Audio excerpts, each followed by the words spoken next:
The wild here doesn't whisper, it roars. Glaciers crack like thunder. Waterfalls carve paths through time. And in the middle of it all, she waits. Motor yacht Unbridled. A sanctuary of warmth and refinement in the heart of Alaska's untamed frontier. Bears wander the shoreline. Whales breach on the horizon. Seals nap on drifting ice while you sip champagne on the aft deck. This isn't a cruise, it's a calling, and only the bold will answer.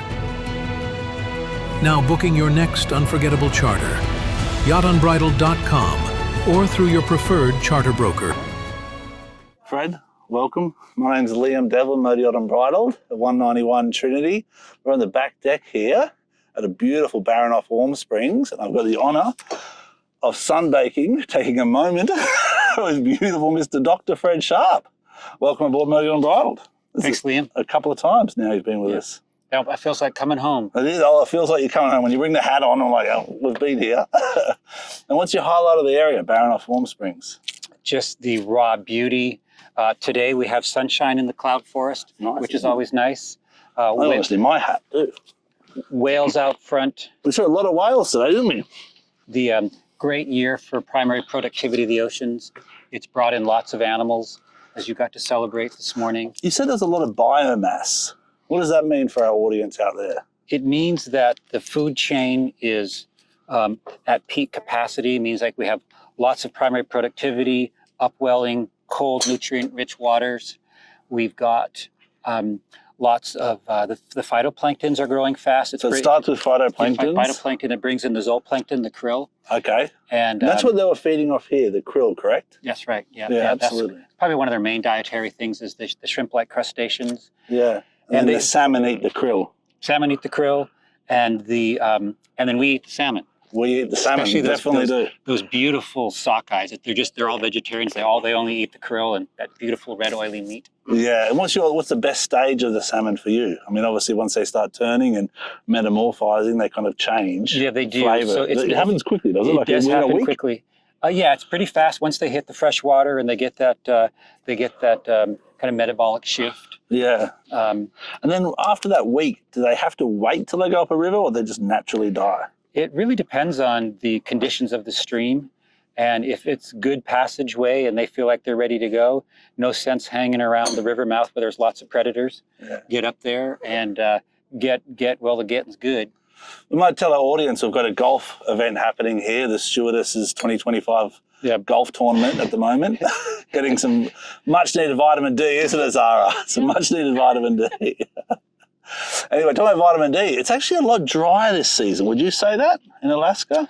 I would say the past 10 days, 2 weeks have been wonderfully dry. Yeah, I've seen a lot of the waterfalls have been a little bit smaller than last time. Before that, they were we had 110 inches of rain since January 1st. So it was a really wet 110 spring. inches. And now we're kind of back down to, we got a little high pressure coming in. Yeah. Some of that wonderful clockwise rotation, which dries it up beautifully. Yeah, it's hard for our audience to really kind of see this because around us is like 1,000, probably 3,000 foot mountains that are ice capped. And in Red Bluff, you've been here for how many years? 15 years? My first summer here was 1987. Okay, so Baranof Warm Springs and Red Bluff is a little bit further south. Yeah. It's a long time. You must love it. It's been, I just can't stop coming back, and the whales would miss me if I didn't. No, I think so. Well, we didn't see many whales for the first couple of days of this trip, and all of a sudden it was, what was it, waterfalls, whales, and warm springs, and Fred Sharpe shows up, and then they started to dance. They started to wave their pectoral fins.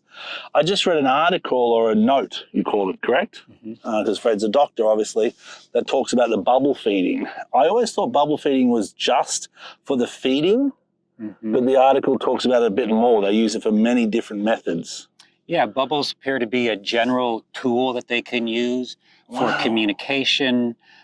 In Hawaii, when these whales go to Hawaii and the males are duking it out to get in the primary escort position near a female, they'll use bubbles curtains and they'll use big bubble bursts. To distract. So it's kind of like as foils to show who's the top dog. And this is quite new. I mean, I'm sure you have known about it for a decade, I'm sure. But in terms of the society, like I'm sure many people don't know that. Yeah, it's a form of communication that terrestrial mammals, we don't really, bubbles, something coming, visualizing breath. Yeah, And absolutely. bubbles are a great all-purpose tool because they make a lot of noise. They're very mechanically, you're sitting in a jacuzzi. Yeah, yeah. And they have... I'm sure there's a vibration associated. Vibration and visually. So it's, the whales have learned that they can use that as a tool to interact with each other or control their environment, like hunting the prey. And these Fred's brought some nice little information here, but this is an example of all the different types of whales. So whales just aren't whales, correct? That's right. There's whales and dolphins. Doll's porpoises. Yeah. Killer whales. We've got... this is all the Pacific coast, Alaska to California. Yeah, we live in such abundance here. Yeah, we're very blessed. And with all the protections that have been going on with the Marine Mammal Protection Act, Endangered Species Act, a lot of them are showing signs of recovery. That's amazing. And based on the salmon industry, or what's the driving force? I would say stop the lethal harvest of them. Back, as we did before the oil boom, we were using... Of the whales themselves. Whales were products. The baleen was kind of like the plastics. Yeah. And lots of oils for illuminants and for lubricants for machinery. The great whales kind of kicked off the Industrial Revolution. Yeah. And then when we realized that whales have a lot more value to us personally and spiritually, and also ecologically, they're very important and they're beautiful beings in their own right, we stopped whaling intensively probably in the 1960s. 1960s and 70s. And since then, many populations of the animals, like the gray whale and the humpback whale, Santa Barbara blues, are also recovered. Oh, wow. Didn't know that. Our planet still has a lot of food and resiliency, and hats off the survival intelligence of these mammals to recover, still in the face of ship strikes and nets and gear. Absolutely. And acoustic disturbance in the oceans. So going forward, it's positive. We're having restrictions, we're having global awareness, we're having a lot of people. In terms of the spirituality of the whale, because I have this thing, and it might sound a bit out there, that you can connect with animals in all different aspects. You can connect with nature and sentient beings. Whales and mammals themselves, obviously, and things like turtles, we seem to have more of a connection with those bigger kind of mammals and marine life. Yeah. Why do you think it's real? Do you think it's in a cause, or? I think probably a lot of it's perception. Yeah. I think if you take the time for birds and even the chipmunks and some of the most sophisticated communication systems identified to date in animals are ground squirrels. Oh. And so, I would hesitate to make too many assumptions about what's the top of the great chain of being without spending time around these animals. Now, to be sure, there's a lot of special stuff about the great whales. Yeah. They're... When you say great whales, you're talking about humpbacks, or you're talking about the greys? The baleen whales, the big baleen whales, blue sperm whales, fin whale. whales. Yeah, sperm whales, let's throw them into that. Even I would say when a killer whale comes up and looks at you through the eye, I'm like, yes, you are the great whale. Yeah, okay, the killer whale with a high dorsal fin. Exactly. And is there a false killer whale too? There are the pseudo-orcas up here. The pseudo-orcas, and a lot of times people confuse them because I see them and everyone says, killer whale, killer whale. I'm like, and what's the difference between there's a lot to cover here, but this is just a brief overview, the killer whale and the orca. Size. The size is one, and there's something about that ominous eye patch on the killer whale that commands respect, and the tall dorsal fin. The tall dorsal fin are things that stands out. It's like, okay, you now own the waterway. And they travel in very specific cultural clans or groups that tend to have very specialized dietary choices. The transients like the marine mammals, the residents go more for the fish. Yeah. There's offshores that go for squid, or they really like those basking shark livers, I hear. Oh, really? So, that might be nice myself, actually. I could enjoy that. So we talk about predatory animals with killer whales, basking sharks. You've got the salmon shark here.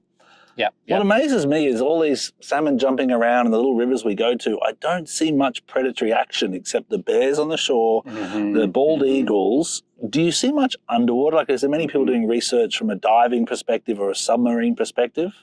There is quite a bit of more submarine work going on, say up in Glacier Bay, looking at the seal populations. Okay. Also, one of my colleagues with the Alaska Whale Foundation putting some tags on animals to see the underwater movements. But I have to agree with you that you look around and you you can see on the sonar there's a abundant prey down there, and stacked 5 meters thick. Yeah, it's almost like a false bottom. Yeah. Where's all the predators? Where's all the sea lions and diving seabirds? And Exactly. so right now, for seabirds, they have very specific nesting requirements, and they'll go to where there's lots of islands, sort of protected islands, and so that's where a lot of the seabirds are right now. Yeah. The little marbled murrelets is probably the most common seabird that we have up here, and you'll see them pop up with a fish. So they're from a puffin. Yes, they are, exactly. Because puffin's my favourite bird. You know, what's your favourite? I would have to go with, I think, that marbled murrelet, yeah. Okay. They fly up into the forest, sometimes dozens of miles inland, and even though they're kind of like the Northern Hemisphere equivalent of a penguin, they use their wings for flying underwater. I didn't know that. I see them on the surface quite a lot in groups. Yes, exactly. Yeah, right when you see them dive, you'll see them unhinge their wings, and they flutter around, and so they're like penguins, feet set far back on the body, but yet they will still fly inland and nest. They don't even build a nest. They'll fly into these giant trees and lay an egg on a canopy of mosses. Yeah, absolutely. And this is the puffin. But I didn't know you had puffins up here, because I went to Iceland and I saw the puffins.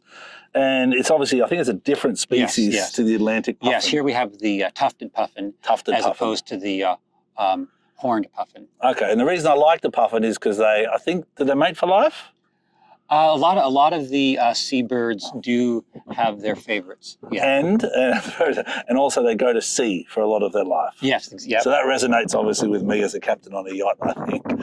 What do you hope for in the next 5-10 years in this area where it's Puget Sound, because you're at Port Angeles, you spend the summer, correct?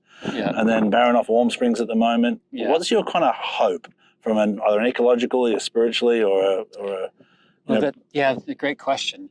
That these animals continue to thrive and have enough to eat. And there used to be a lot of fin whales in these waters too. Really? That were harvested. Probably 50-50 fin whales and humpback whales. So we're looking very much forward to, they're starting to move in along the inside passage, fin whales showing some steady, slow recovery. Yeah. Also, of course, the North Pacific right whale, they're only down to 30 individuals. So 30 individuals in the whole North Pacific. Isn't that crazy? Yeah. And how do we identify them? Obviously, we talk about flukes and diving and the tail. Yeah, there's like the characteristics of the spout, what the habitat they're in, characters of the spout, how they dive, whether you see their tails, how long they are. If you drop in the hydrophone, it's like, woo, there's lots of indicators there. The noise as well. Yeah. If we drop a hydrophone here, what will you hear? Here we would probably hear seals underwater, seals that they have some mating sounds that they give. Killer whales that swim by the mouth, they'll spray the inlet with echolocation, interrogation, trying to catch a seal off guard. Yeah, exactly. Humpbacks that swim through, you get occasional grunts and feeding calls when they're hunting their prey. And you can hear the sounds of the rainfall pittering on the surface. So there's lots of beautiful sounds. Yeah, it is. It's a special world underwater. That's where I came from. I came from the age of 13 or 14, just diving and fishing on the east coast of Australia. And here there doesn't seem to be much diving. I know the water's cold, but it's only we tested it the other day, it was like 15 degrees Celsius. Yeah, so with a little bit of protection, a dry suit or a wetsuit. Do you see them very common to many of these charter programs? Yes, it is uncommon. There is some out here that offer that. There was a boat up here for quite a few years, the Swell out of Victoria, that brought divers up, and I'd love to see that because it's a whole new world underneath the water, right? Well, maybe next trip we do, I know we've got some people here interested in diving, so maybe come with us and we get some underwater experience. There's great diving out at Halibut Rock at the mouth of the bay there. Okay. And that's got enough current and action. Near Hoona or just here? Or right here at the mouth of the bay. It's Halibut Island over there, Halibut Rock. Yeah. And then there's also the base of the little tidal waterfall there where there's just it's not a salt pond. Yeah, the salt pond brings in, there has beautiful substrate, high diversity. Good, isn't because it? Sea cucumbers you talked about, sea urchins you talked about. The waterfall provides a lot of aeration and nutrients from the land. So there's a few little hot spots that... and can you dive in with the high tide? It's a bit shallow, I guess, isn't it? But there's a lot of drop-offs. Like I see a lot of wall structures around here that I'd love to go underwater. Wall structures. And of course, the Dungeness crab and the different crab species. And depending on how much sunshine there is, sunshine allows for more light penetration into the water so you can see, but it also triggers the green plants, the phytoplankton, so it gets more turbid. So just poke around and just keep your eyes out. And we've had some great drone footage, and I look at the drone footage, and I look at the water, and it's crystal clear. Yeah. And I'm shocked. And then some other bays, like now it's a little green at the moment, I think.